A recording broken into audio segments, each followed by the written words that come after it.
Aries, April 1 to 7 reading mo or kung kailan man makarating sa'yo yung reading na ito. Aries, anumang placement sa chart mo. Sun, Moon, Rising, or Venus man yan. Pwede rin naman yung mga cross-watchers. Kahit na anong sign ninyo, gusto nyo manood dito sa reading ng Aries, welcome. April 1 to 7, check natin kung meron. Para sa iyong overall energy you have, 4 of Wands reversed.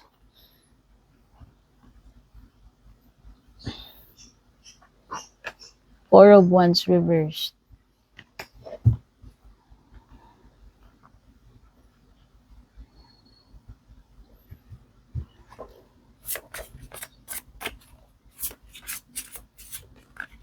Tingnan natin.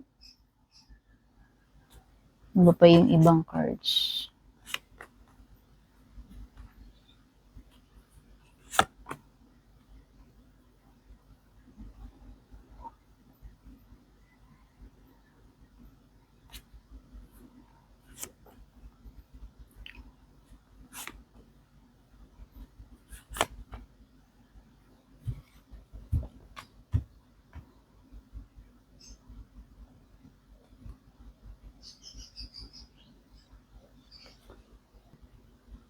So, for your overall energy, you have 4 of Wands reverse, which is something na may kinalaman sa instability.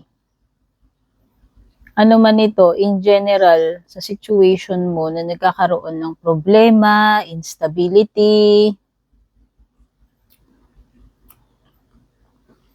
pwedeng yung iba, unstable ang income, ang pera, yung iba naman dito, pwedeng nagkakaproblema sa bahay, sa family, sa marriage, partnership or relationship, no? Pwedeng yung iba naman, sa work naman yung problema ninyo. Merong energy ng instability. So, yun yung overall na energy na napipick up dito sa reading mo na ito. Especially talaga sa material, sa pera, you have the Empress reversed. Nagkakaroon talaga ng problema. So, it's how you manage, no? Dito sa ilalim ng ng Empress mo na baliktad is meron kang Emperor energy.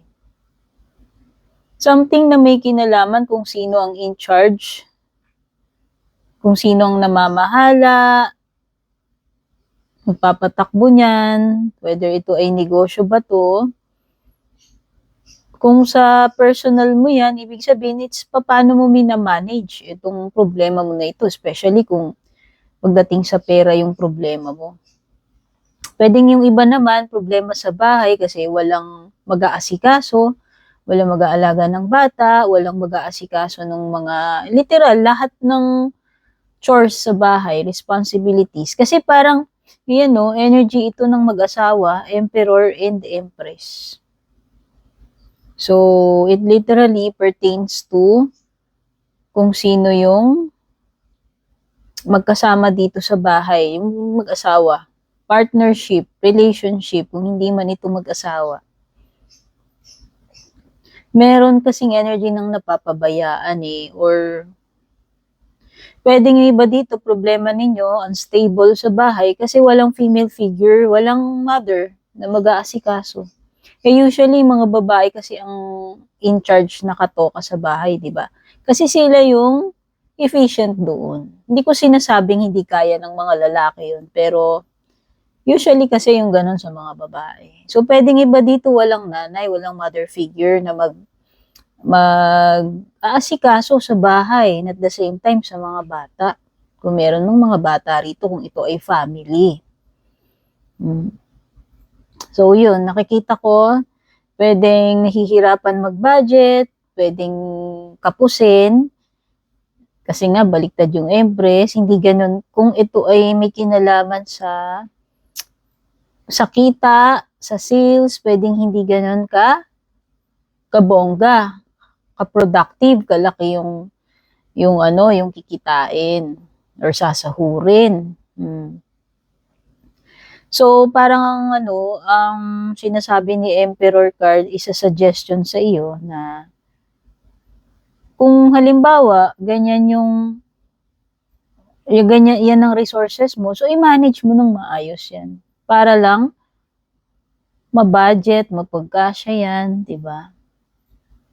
Kumbaga, kung paano, depende rin kasi kung gaano ka ka-productive sa kung ano yung aanihin mo. Kasi ano yan harvest yung Empress dahil nga baliktad siya, pwedeng hindi ganun ka-abundant yung magiging harvest mo rito. Okay?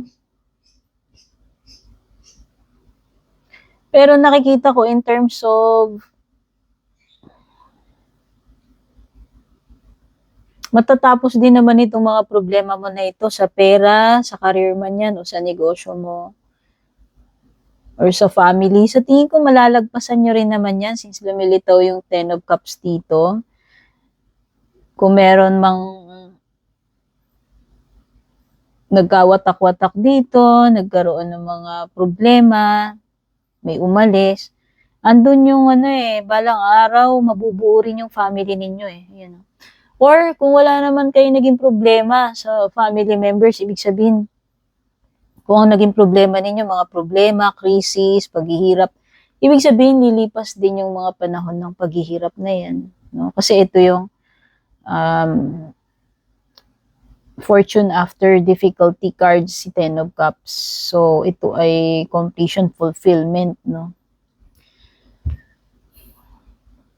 Meron definitely loss kung may negosyo ka, tingin ko, or pwedeng may mga missed opportunities dito, pwede rin may mga failure pagdating sa mga gagawin mo, especially sa pera, negosyo, or trabaho mo.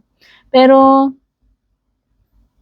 hindi yun yung tipong hindi ka na makakabangon uli Hindi yan yung tipo na hindi mo na mababawi kasi yung 5 of Cups mo, 3 man yung mawalang cups dyan, merong remaining na 2 cups pa rin para makapagsimula ka uli, mabawi mo yung mga nawala sa'yo. So, yun lang. Pwedeng may loss. Pwede talagang may loss dito. May regret, panghihinayang. Pero nakikita ko matatapos din naman yung crisis na yan. Okay? Makakabangon ka uli. No? So, dito na tayo sa linya ng blessing or challenge na maaari mong ma-encounter. You have Queen of Swords, Six of Swords. Oo, definitely. Andun talaga yung loss, andun talaga yung failure, andun talaga yung pwedeng kapusin, hindi ma-meet yung expectations mo. Pero nakikita ko na mag-i-improve din yung mga bagay with the Six of Swords Kung naghahanap ka ng better, makakahanap ka rin naman ng better. No? Kung naghahanap ka ng better place, better job, company, better partnership, makakahanap ka niyan. By the way, sa love life mo, pwedeng magkaroon ng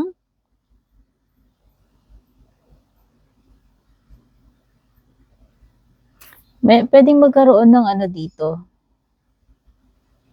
problema or ending.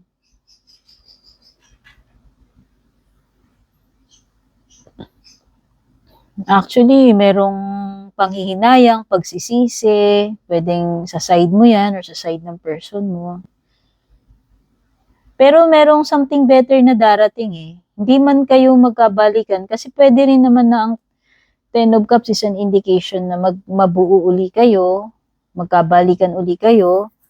Pero kung hindi yun, pwede namang merong iba pang darating sa'yo na better. Kasi lumitaw na rin naman yan dito sa mga cards na ito. Meron talagang mga bagay dito na magde-decide ka na dapat i-cut off mo na yan, tapusin mo or putulin mo with the Queen of Swords. Sa tingin ko, may mga bagay na kailangan pagdesisyonan mo na, harapin mo na yung mga problema mo na yan, better na prangkahin or diretsahin kung sino man yung person na ka-deal mo. Kasi si Queen of Swords is a tough tough na female figure na, o sige, kahit na anong gender. Kumbaga, siya yung person na marami ng masakit na pinagdaanan eh. Na-survive niya na yung pagiging byuda or yung divorce, yung mga ganun. Alam mo yun, ganun siya ka-tough. So sa tingin ko, ano man yung bagay na yan, you need to confront it. Situation man yan tao.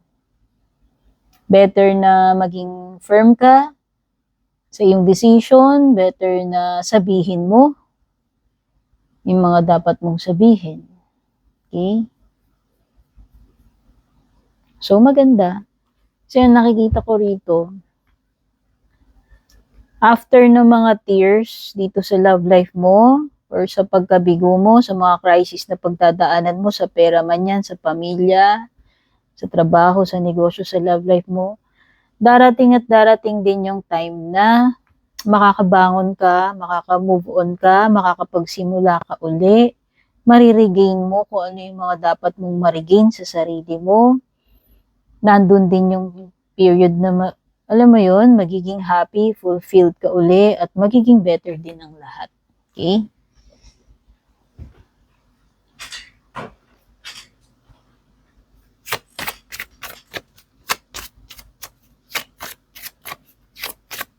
Okay, kahit na anong zodiac sign ninyo, pero merong mga strong energy dito ng Taurus, Libra, Aries,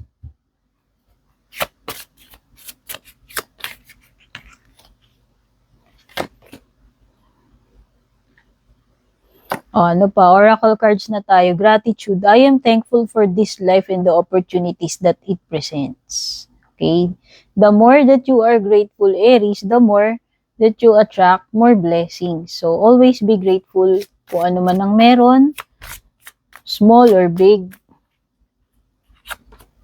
Indecision. O, pwedeng yung iba sa inyo. Kung magiging problema ninyo yan, ang pinaka-advice sa'yo, pag nagkaroon ka ng indecision, I use my intuition in all aspects of life. Judgment. I understand that everyone has their own unique path and challenges. So, iba't iba ang path na tinatahak natin. And wag mo i-compare yung path ni ganito sa path mo kasi magkaiba tayo lahat. You need to understand na tayo ay may mga unique na path na pinagdadaanan and challenges.